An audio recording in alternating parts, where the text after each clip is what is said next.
đang mới là một quạt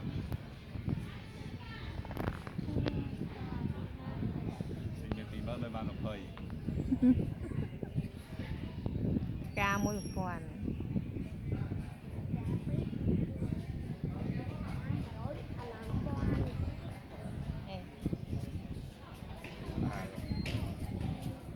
Maria buat Maria buat Maria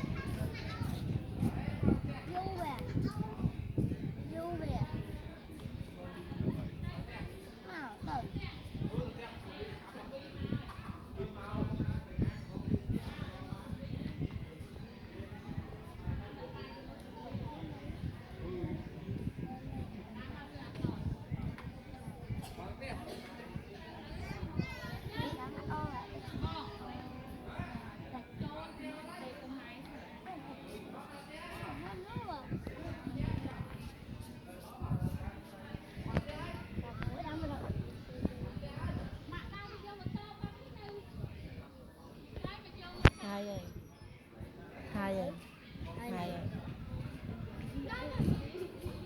thú cho anh con đó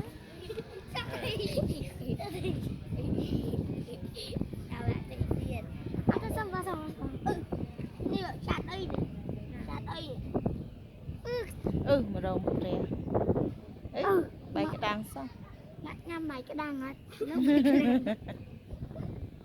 anh ấy ha sạch bài cái đăng bạn nhắm mày cái đăng rồi nam ta hoàng này thế nhà năng mau tự nhà năng mau tự ấy mà vậy nhà năng mau tự ấy suốt lại vậy nhà năng mau nặng tự ấy vậy nè mau nặng thư bo sò bò sò